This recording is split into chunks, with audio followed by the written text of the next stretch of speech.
Mengapa Allah mengizinkan kejahatan? Kok kontradiksi ya? Tuhan kita itu kan baik sih. Benar ya Bapak Ibu? Kok temanya gini ya? Mengapa Allah mengizinkan kejahatan? Udah lama gak ketemu Pak Aliyong ya Pak ya. Puji Tuhan ya, kita semua pokoknya senang kalau ibadah itu pasti mendatangkan sukacita. Betul nggak? Ibadah yang sungguh-sungguh itu pasti mendatangkan sukacita. Kalau Bapak Ibu sore hari ini memuji Tuhan, mendengarkan firman Tuhan, ibadah tapi hatinya nggak ada sukacita, salahnya siapa? Ya, salah sendiri. Salah sendiri, ya kan? Salah sendiri. Nah, kita mau menikmati sukacita meskipun judul firman Tuhannya itu kurang enak gitu loh. Mengapa Allah mengizinkan kejahatan? Diambil dari kitab Ayub. Kitab Ayub mulai pasal yang pertama. Yuk kita baca dulu sebentar ya kisahnya Ayub. Ayub pasal yang pertama ayat yang ke-1, nggak usah kita baca semua. Nanti pokoknya kalau saya berhenti bacanya ya berhenti gitu ya. Oke. Kesalehan Ayub dicoba. Ada seorang laki-laki di tanah Uz bernama Ayub. Orang itu saleh dan jujur. Ia takut akan Allah dan menjauhi kejahatan. Ini ada nggak nih Ayub-Ayub hari gini? Ada nggak Bapak Ibu? Ada atau enggak? Pengen jadi sifatnya kayak Ayub ini apa enggak? Saya nggak mau tanya siapa yang pengen pengalamannya hidup kayak Ayub. Saya nggak berani tanya gitu. Tanyanya siapa yang pengen punya sifat kayak Ayub? Oh Pak Hasan sendiri. Dia kayak sini banget, pelit banget gitu. Gini gitu loh. Ya, ada seorang laki-laki di tanah Uz bernama Ayub. Orang itu saleh dan jujur. Ia takut Allah dan menjauhi kejahatan.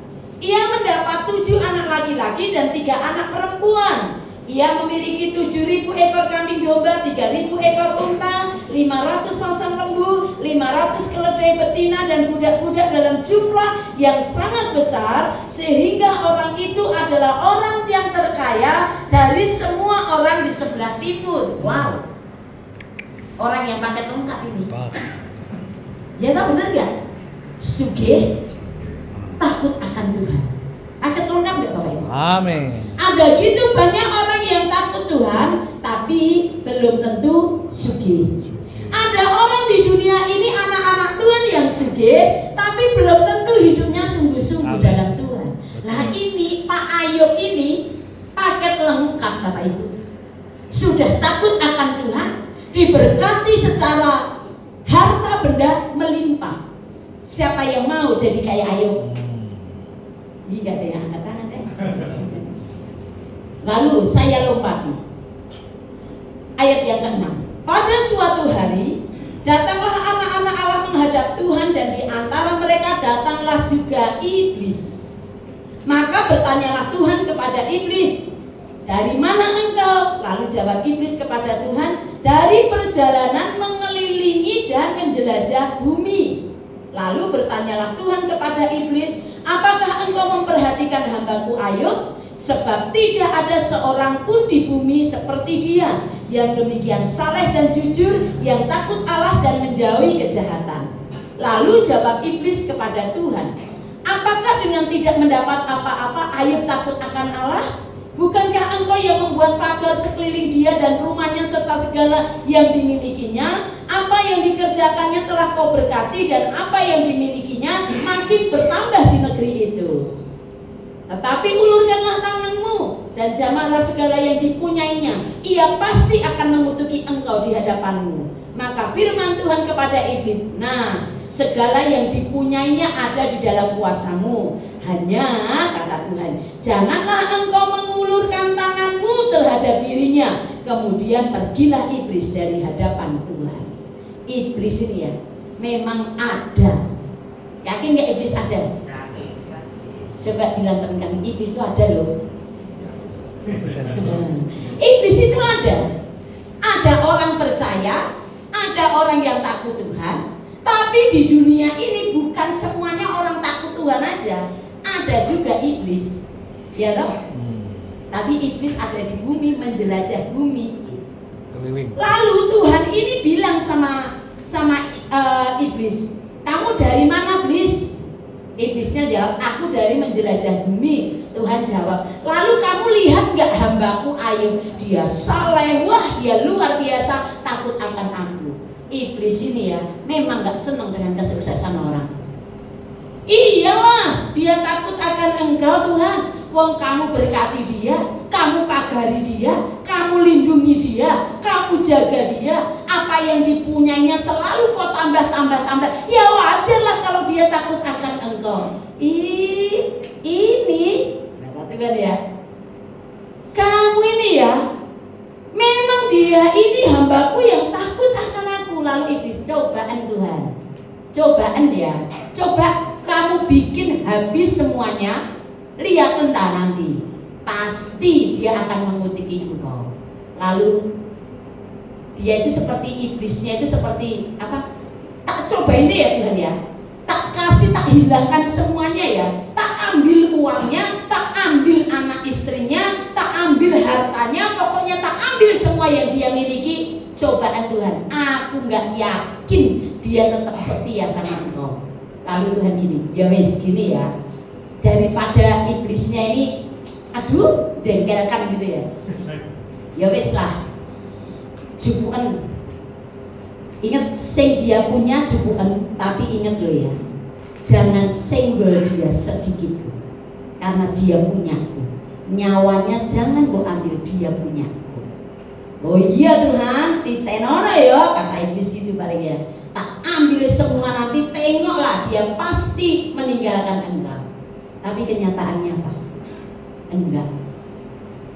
Ayub tetap kuat di dalam Tuhan. Amin.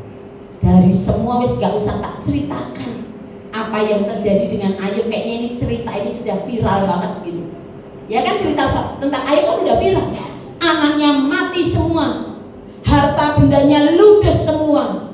Dia kena sakit penyakit yang sangat menjijikkan gitu.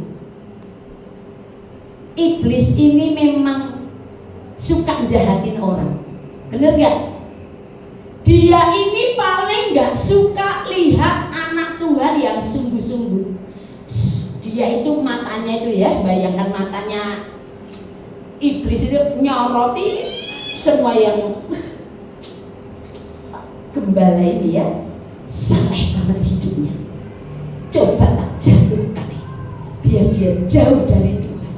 Disorot tuh mana-mana yang saleh-saleh, mana-mana yang sungguh-sungguh dalam Tuhan, mana-mana yang setia melayani Tuhan. Mata si iblis ini mengawasi. Terus pikiran kita jadinya gini, ya wes lah kalau gitu kita nggak usah sungguh-sungguh aja lah dalam Tuhan, biar iblis nggak ganggu kita kan gitu ya. Nah, ojo main-main. Kita belum tentu sekuat Ayub. Wong kita yang sudah sungguh-sungguh aja, kadang kena goncangan sedikit, kadang diganggu iblis sedikit, kadang kita kalah mental. Apalagi kita nggak sungguh-sungguh dalam Tuhan, ambruk ambiar kita. Jadi iblis itu nggak suka yang baik. Iblis itu selalu membuat kejahatan. Ya, kalau Tuhan itu Tuhan yang baik, amin. Dia nggak mungkin merancangkan yang jahat untuk kita. Yang selalu merancangkan kejahatan, yang selalu merancangkan kehancuran itu iblis. Iblis itu ada. Yakin iblis ada? Pak Wi, yakin iblis ada? Yakin Pak? Saiki iblis itu bukan hanya bentuk iblis gendruwo, kuntilanak, apalagi, tapi kadang manusia. Wih, ganteng ya, tapi sifatnya kayak iblis. Wih, ayu ya, tapi sifatnya kebiasaannya kayak iblis. Ada begitu banyak iblis yang berusaha menjatuhkan iman kita, berusaha menimpakan hal yang jahat dalam hidup kita. Tetapi bagaimanapun Tuhan Yesus itu tetap baik.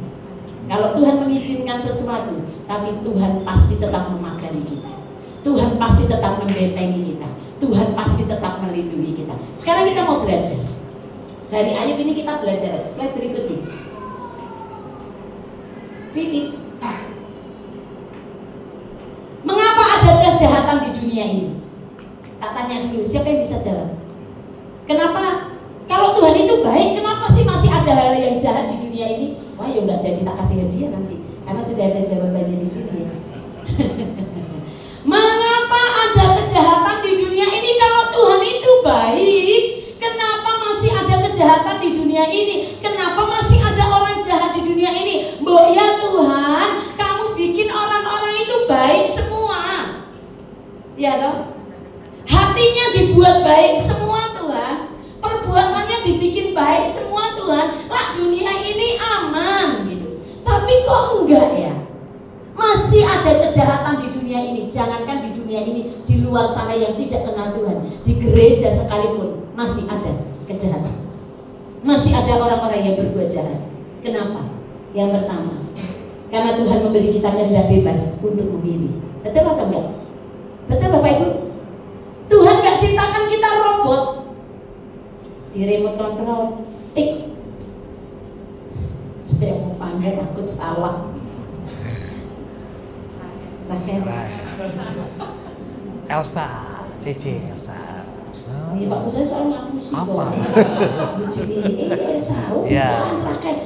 Jadi ini mumet sendiri. Ya Elsa. Elsa. Ya. Kayak pegang remote control. Tuhan itu nggak ciptakan kita kayak robot. Tik. Omongannya sih ngapit terus ya yang keluar. Tuhan nggak remote control lagi Pak Wi. Tik. Suka memberkati. Bu Kiki kalau tak tik gitu aja jadi kayak tik. Ya kan? Gitu. Bukan berarti Bu Kiki terus kudus gitu. Tuhan nggak ciptakan kita kayak robot. Tuhan kasih kita hak bebas memilih. Tuhan sudah kasih firman-Nya, aturan-aturan, pilihan-pilihan yang tepat yang harusnya kita pilih. Tapi kembali Tuhan kasih kita hak bebas untuk memilih. Kamu mau berbuat jahat atau kamu mau berbuat baik. Kalau kamu mau berbuat baik dan benar, ini loh berkatnya. Tapi kalau kamu memilih jahat sekalipun kamu sudah tahu kebenaran, ini loh yang akan kamu dapatkan. Konsekuensi ini loh yang akan kamu dapatkan. Dan tidak semua orang bisa memilih yang baik dan benar, sekalipun itu anak Tuhan, sekalipun itu pelayan Tuhan, belum tentu dia bisa memilih yang baik dan benar. Buktinya ada orang-orang Kristen yang masih suka berbuat jahat. Benar apa enggak? Melayani Tuhan, wih, kalau mimpin pujian pokoknya hadirat Tuhan rasanya cedak banget gitu. Pujiannya mulutnya itu memuji Tuhan, mengagungkan Tuhan, tapi selesai turun dari mimbar ini, wih, omongannya nggak karu-karuan. Ada nggak? Ada nggak? Saya apa yang salah ya? Ada apa enggak? Nah, berarti kita sepakat ada dong. Kalau melayani Tuhan, wih, Bapak itu ya, pelayanan apapun, kegiatan apapun di gereja selalu ada. Tapi ketika di luar sana misalnya ada kerusuhan, misalnya ada masalah keributan, selalu ada Bapak itu juga di situ.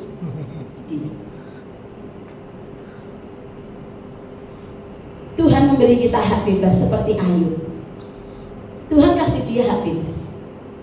Ketika semua yang terjadi, kesulitan masalah yang terjadi menimpa dia, Tuhan kasih kebebasan ke Ayub. Kamu memilih untuk tetap taat kepada Tuhan atau tidak? Kamu akan mengutuki Tuhanmu atau kamu akan tetap memuliakan Tuhan? Keputusan ada di Ayub. Tuhan punya keinginan Ayub tetap memilih untuk tetap taat ke Tuhan, tapi Tuhan gak bisa paksa Ayub.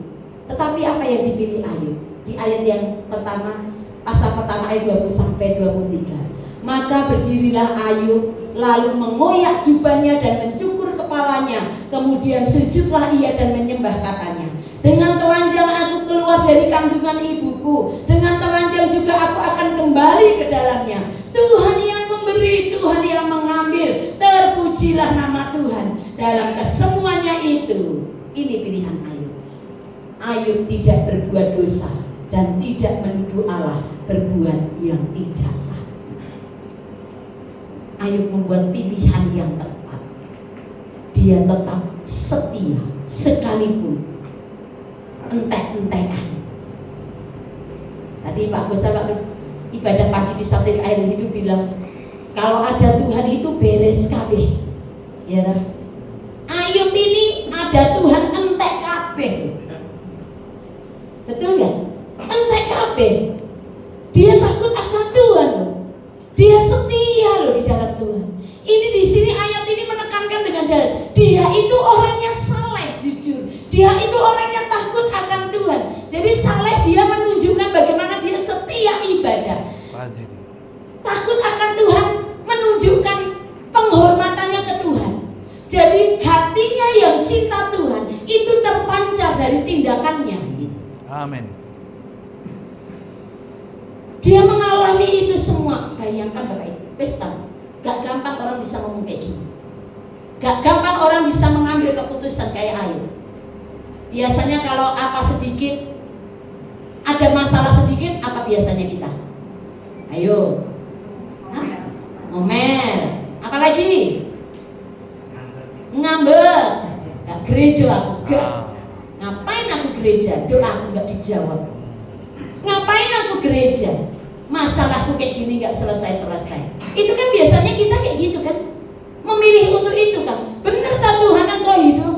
Walau Tuhan, katanya engkau Tuhan yang sudah mati, engkau bangkit, engkau berkuasa. Tapi mana Tuhan, engkau gak berkuasa menolong aku kok. Ngapain aku melayani Tuhan? Ngapain aku ikut Tuhan sungguh-sungguh? Wes salah, minggu ke gereja ya ke gereja aja. Ikut Tuhan gak usah nemen-nemen. Wong Tuhan ya kayak gitu kok. Doa cuman kayak gini gak dijawab, katanya berkuasa dia. Kadang kan gitu sih manusianya kita. Bener atau bukan? Iya Pak ya, sampai guyu kalau Bapak. Dalam kesemuanya itu Ayub tidak berbuat dosa dan tidak menuduh Allah berbuat yang kurang patut. Tadi pagi jam 7 pagi sebelum kami ibadah di Samping Air di jam 8, saya mengajar pembaptisan 2 orang yang akan baptis nanti bulan Mei. Lalu dalam baptisan itu mengajar, saya memberikan pelajaran sesuai dengan buku itu. Lalu bapak itu tanya, bapak ini awalnya adalah Katolik. Lalu dia tahun 2023 kami kunjungi ke rumahnya. Dia dalam kondisi habis stroke itu. Lalu setelah kami kunjungi, dari situ mulai dia rajin gereja. Doa malam dia datang, ibadah datang, dan akhirnya dia mengambil keputusan untuk dibaptis. Lalu dia bilang, Bu, boleh saya tanya? Sekalian saya cerita ya. Oh iya monggo Pak. Saya ini bersyukur sama Tuhan. Selama ini bertahun-tahun saya jadi, dia bilangnya gini, bukan orang Kristen gitu. Tadi dia bilangnya gitu. Saya kutip apa yang dia omongkan ya. Saya ini kayak hamba hidup saya. Loh kenapa Pak? Iya, saya ini selalu dibayang-bayangi masa lalu keluarga saya. Saya itu dulu punya papa, saya kecewa banget dengan papa saya. Papa saya itu nemen sekali Bu. Dia almarhum, papanya sudah almarhum. Papa saya itu suka main perempuan. Papa saya itu dulu suka judi. Gereja Bu, di Katolik dia rajin ikut misa, rajin. Tapi kelakuannya Bu, lalu dia cerita, akhirnya papa saya ini meninggalkan mama dan anak-anaknya. Waktu kami ditinggalkan, itu mulai ada benih rasa dendam sama papa saya. Sampai dia terbersit gini. Waktu dia SD atau berapa dia cerita, saya itu sampai gini, nanti ya delok ono ya, nek aku wis gede tak hajar. Itu di pikiran saya. Saking saya kasihan lihat mama saya punya papa kok jahatnya kayak gini, nyakiti fisik, nyakiti psikisnya, pokoknya nyakiti hati mamanya, nyakiti hati anak-anaknya. Lalu Bu, setelah bertahun-tahun mama saya belajar mengampuni, kami belajar mengampuni, nggak bisa. Lebih menjengkelkan lagi, ketika papa saya sebelum beberapa waktu dia meninggal, dia datang ke rumah. dia sujud sama mama saya, minta ampun sama mama saya. Dia dalam kondisi datang itu dalam kondisi sakit, stroke, dia nggak bisa apa-apa. Dia didorong oleh, nggak tahu saya waktu itu, pokoknya didorong seorang perempuan, nggak tahu saya apakah itu wewe gombelnya atau itu siapa, nggak tahu. Pokoknya didorong, ditaruh di depan pintu rumah. Di situ sebetulnya waktu saya lihat wajah papa saya, teringat dulu komitmen saya waktu saya kecil. Awas ya, nanti kalau aku sudah besar, tak hajar kan. Ini tangannya sudah ngepel kenceng itu, pengen tak hajar papa. Sebetulnya kalau lihat papaku dalam kondisi kayak gitu, nggak usah aku kenceng-kenceng ninju papaku, tak tampar sedikit aja dia sudah nggak bisa bikin apa-apa. Tapi waktu saya mau genggam tangan saya pengen hajar papa saya. Kayaknya tangan ini digenggam Tuhan. Jangan, jangan, jangan. Ampuni, ampuni, ampuni papa. Itu bergumul bu. Saya membuat pilihan yang sulit. Saya hajar papa saya habis-habisan atau saya mengampuni papa saya. Tapi ketika saya mengatakan hati saya satu sisi sakit bu, nemen-nemennya papa kondisinya kayak gitu, dia itu tetap papaku pikir. Tapi jahat, jual. Setiap kali ampuni, jahat, ampuni, jahat, ampuni, jahat, ampuni, jahat. Tapi seperti Tuhan itu kayak, dia bilang gini, Tuhan itu kayak pukul hati saya. Tuhan seperti katakan, kamu bisa ampuni papamu, ampuni papamu, ampuni papamu. Dan hari itu saya memilih untuk mengampuni papa saya. Saya rangkul papa saya. Dia belum minta maaf, saya rangkul dia, lalu saya bilang, papa, saya mengampuni papa. Amin. Rasanya bu, kayak hati ini makbrul gitu. Makbrul rasanya kayak mana ya? Dia memilih untuk tidak membalas kejahatan dengan kejahatan. Dia memilih untuk membalas kejahatan dengan kebaikan. Air tuba dibalas air susu. Nek orang dunia kebanyakan air susu dibalas air tuba. Kemarin itu siapa yang bilang ya, air tuba itu apa? Racun. Susu orang dunia itu minum susu, ngasih susu, dibalasnya dengan racun. Tapi anak Tuhan, sekalipun engkau diberikan racun yang mengecewakan, racun yang mungkin mematikan, aduh rasa kasih kita. Tapi ketika kita membalas itu dengan kasih Tuhan, membuat pilihan yang tepat, membuat pilihan yang baik dan benar sesuai firman Tuhan, percayalah, Tuhan tidak akan tinggal diam. Amin.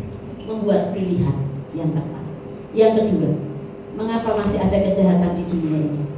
Yang kedua, slide berikutnya. Allah memanggil kita bukan untuk melakukan yang jahat, tapi perbuatan baik yang memuliakan namanya. Amin. Amin.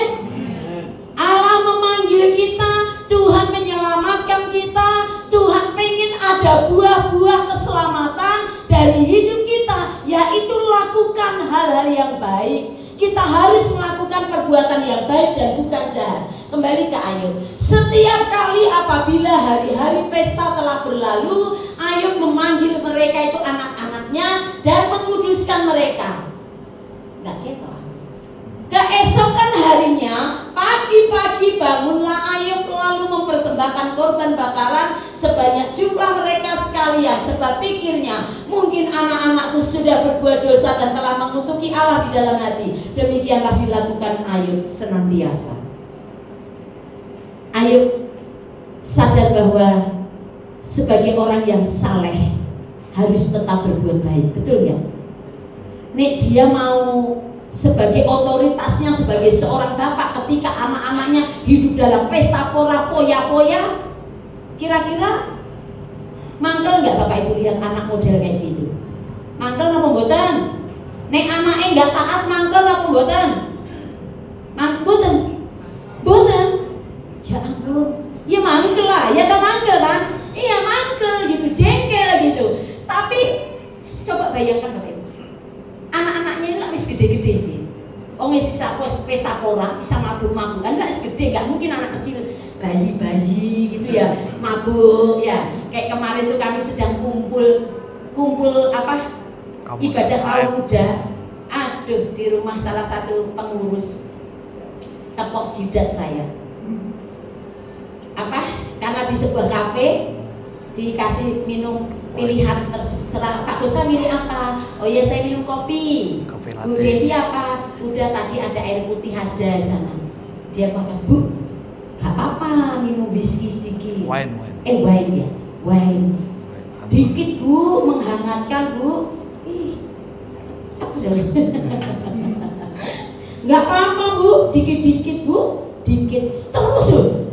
Diceceri terus, udah dibilang enggak, udah Pak, jangan diajak Pak Gusra minum wine sudah, air putih udah cukup, wes kopi udah cukup, nggak usah dikasih wine. Dia nggak pantang menyerah, wine-nya sak botol itu dimasukkan di apa itu kantong, kejar terus Pak Gusra. Ayo Pak, sedikit aja Pak, di depan anak-anak muda lagi, sedikit aja Pak, enak Pak. Apa Pak, cicipi ini wine asli nih Pak, bukan wine biasa Pak, wine asli. Mau asli kayak mau apa ya? Ih Bapak ini pengen gitu. Ada anak-anak muda ya, ya kan ya, kayak gitu. Jadi godaan itu selalu ada. Tapi kita harus memilih lah. Tuhan sudah kasih kita hikmat. Betul. Kita anak Tuhan yang ada air putih, ya wis air putih. Jangan mengatasnamakan, gak apa-apa untuk menghangatkan Bu, menghangatkan badan, gak usah dihangatkan. Di Surabaya setiap hari gembrobios kok. Iya loh, udah panas sampai kayak gitu, mau tambahin wine alasan aja itu.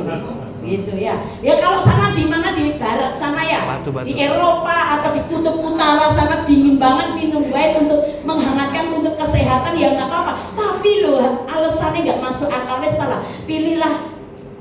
Tadi kata Pak Gus, pilihlah aku.